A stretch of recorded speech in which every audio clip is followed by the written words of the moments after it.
অখিল গগৈ স্বাস্থ্যৰ অৱস্থা ৰাজহুৱা কৰাৰ দাবী ছাত্ৰ মুক্তিৰ। কৃষক নেতা অখিল গগৈ কৰোনাত আক্ৰান্ত হোৱাৰ পিছতো গুৰুতৰভাৱে অসুস্থ হোৱা অখিল গগৈৰ বেমাৰক লৈ সোণোৱাল চৰকাৰে ভয়ংকৰ আৰু নিকৃষ্ট ৰাজনীতি কৰিবলৈ নেৰিলে বুলি অভিযোগ উত্থাপন কৰিছে ছাত্ৰ মুক্তি সংগ্ৰাম সমিতিয়ে।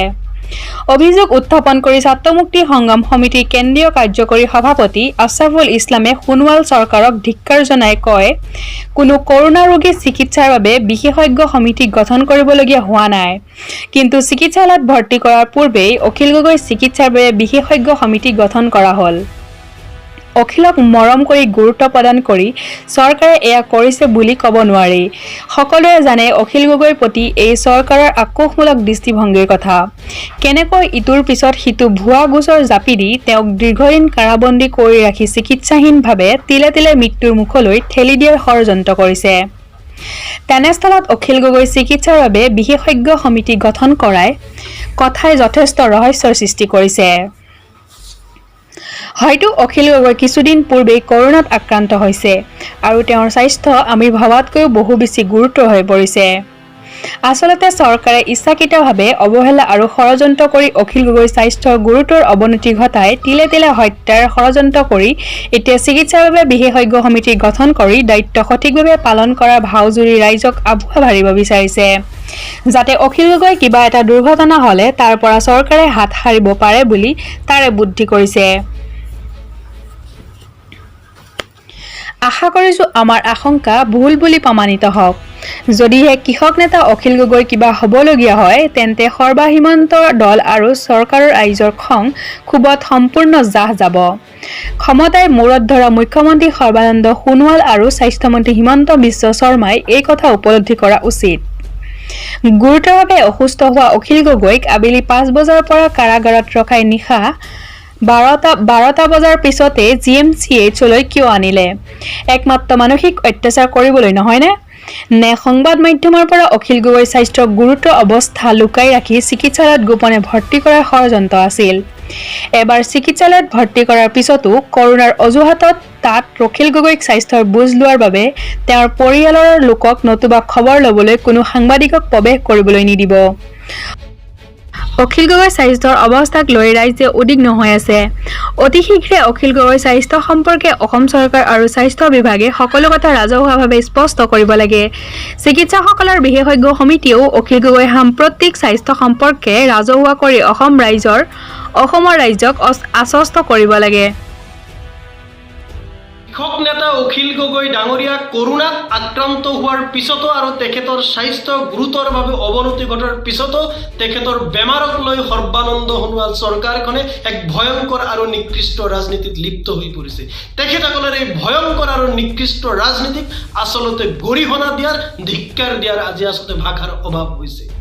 কৰোনাত আক্ৰান্ত লোকৰ চিকিৎসাৰ বাবে কতো বিশেষজ্ঞ সমিতি গঠন কৰিবলগীয়া হোৱা নাই, কিন্তু অখিল গগৈ ডাঙৰীয়াক চিকিৎসালয়ত ভৰ্তি কৰাৰ পূৰ্বেই বিশেষজ্ঞ চিকিৎসকসকলৰ দ্বাৰা এক বিশেষজ্ঞ সমিতি গঠন কৰি দিয়া হ'ল। আপাত দৃষ্টিত এই খবৰ ভাল যেন লাগিলেও এই কথাটোৱে আচলতে আমাক বেছি পৰিমাণে উদ্বিগ্ন কৰি তুলিছে আৰু চিন্তিত কৰি তুলিছে। কিয়নো আমি সকলোৱে জানো অখিল গগৈক মৰম কৰি বা গুৰুত্ব প্ৰদান কৰি চৰকাৰে আচলতে এই ব্যৱস্থা গ্ৰহণ কৰা নাই। কাৰণ আমি সকলোৱে জানো যে অখিল গগৈৰ প্ৰতি এই চৰকাৰৰ যি আক্ৰোশমূলক দৃষ্টিভংগী, সেই দৃষ্টিভংগীৰ কথা আমি সকলোৱে জানো। কেনেকৈ ইটোৰ পিছত সিটো ভুৱা গোচৰ জাপি দি দীৰ্ঘদিন কাৰাবন্দী কৰি ৰাখি চিকিৎসাবিহীনভাৱে কৃষক নেতা অখিল গগৈক তিলে তিলে মৃত্যুৰ ষড়যন্ত্ৰ কৰিছে, সেই কথাটো অসমৰ ৰাইজে আজি বুজি উঠিছে। কিন্তু তেনেস্থলত অখিল গগৈৰ চিকিৎসাৰ কাৰণে বিশেষজ্ঞ চিকিৎসকসকলক লৈ বিশেষজ্ঞ সমিতি গঠন কৰি দিয়া কথাটোৱে আচলতে যথেষ্ট পৰিমাণে ৰহস্যৰ সৃষ্টি কৰিছে। অখিল গগৈ ডাঙৰীয়াই কিছুদিন পূৰ্বতে কৰোনাত আক্ৰান্ত হৈছে আৰু আমি ভবাতকৈ বহু বেছি পৰিমাণে তেখেতৰ স্বাস্থ্য গুৰুতৰভাৱে অৱনতি। আচলতে চৰকাৰখনে সম্পূৰ্ণ ইচ্ছাকৃতভাৱে পৰিকল্পিতভাৱে অৱহেলা কৰি আৰু ষড়যন্ত্ৰ কৰি কাৰাগাৰত চিকিৎসাবিহীনভাৱে কৃষক নেতা অখিল গগৈ ডাঙৰীয়াক তিলে তিলে মৃত্যুৰ মুখলৈ ঠেলি দি এতিয়া যেতিয়া তেওঁৰ স্বাস্থ্য অধিক গুৰুতৰ হৈছে, অৱনতি ঘটিছে, তেতিয়া তেওঁলোকে ভালকৈ চিকিৎসা কৰাৰ আচলতে ভাও কৰিছে, ৰাইজক আচলতে আগবঢ়া পাইছে। যদিহে কৃষক নেতা অখিল গগৈ ডাঙৰীয়া কিবা এটা দুৰ্ঘটনা হয়, যাতে চৰকাৰখনে দায়িত্ব সাৰিব পাৰে যে তেওঁলোকে ভালকৈ চিকিৎসাৰ ব্যৱস্থা কৰিছিলে, আচলতে সেই তাৰ নাটক কৰিছে বুলি আমি আচলতে সন্দেহ কৰোঁ। আশা কৰিছোঁ আমাৰ আশংকা ভুল বুলি প্ৰমাণিত হওক, কিন্তু যদিহে কৃষক নেতা অখিল গগৈ ডাঙৰীয়াৰ কিবা নহ'বলগীয়া ঘটনা হয়, তেতিয়াহ'লে অসমৰ ৰাইজৰ খং ক্ষোভত সৰ্বসীমান্তৰ বিজেপি দল আৰু চৰকাৰ কিন্তু সম্পূৰ্ণৰূপে যাব। ক্ষমতাই মূৰত ধৰা সৰ্বানন্দ সোণোৱাল আৰু মন্ত্ৰী হিমন্ত বিশ্ব শৰ্মাই এই কথা কিন্তু আজি উপলব্ধি কৰা উচিত। গুৰুতৰভাৱে অসুস্থ হোৱা কৃষক নেতা অখিল গগৈ ডাঙৰীয়াক আবেলি 5 বজাৰ পৰা ৰখাই নিশা 12 বজাৰ পিছতহে GMCHলৈ কিয় অনা হ'ল? একমাত্ৰ মানসিকভাৱে অত্যাচাৰ কৰাৰ বাবে নহয়নে? নে সংবাদ মাধ্যমৰ পৰা তেখেতৰ যি গুৰুতৰ অৱস্থা হৈছে, স্বাস্থ্যৰ অৱনতি ঘটিছে, তাক লুকাই চুৰকৈ আচলতে GMCHত ভৰ্তি কৰাৰ আচলতে আপোনালোকে ষড়যন্ত্ৰ কৰিছিল। কাৰণ এবাৰ চিকিৎসালয়ত ভৰ্তি কৰাৰ পিছত কৰোনাৰ অজুহাতত অখিল গগৈৰ খবৰ ল'বলৈ তেওঁৰ পৰিয়ালক না আপোনালোকে সোমাবলৈ দিব, না তেওঁৰ খবৰ ল'বলৈ কোনো সংবাদ মাধ্যমৰ লোকসকলক আচলতে আপোনালোকে সোমাবলৈ দিব।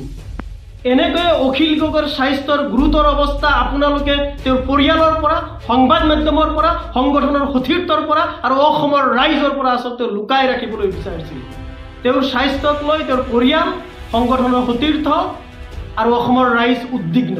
সেয়ে আমি দাবী উত্থাপন কৰিছোঁ, অতি শীঘ্ৰে অখিল গগৈৰ স্বাস্থ্য সম্পৰ্কে অসম চৰকাৰ আৰু স্বাস্থ্য বিভাগে ৰাজহুৱাভাৱে সকলো কথা স্পষ্ট কৰিব লাগে। বিশেষজ্ঞ চিকিৎসকসকলক লৈ যি বিশেষজ্ঞ সমিতি গঠন কৰিছে, তেওঁলোকেও অখিল গগৈৰ সম্প্ৰতি কি স্বাস্থ্যৰ অৱস্থা কেনেকুৱা আছে, এই সকলোবোৰ কথা ৰাজহুৱাভাৱে স্পষ্ট কৰি অসমৰ ৰাইজক আশ্বস্ত কৰাৰ আহ্বান জনাইছে। নিউজ ডেস্ক ৰিপোৰ্ট, প্ৰতিফলন লাইভ।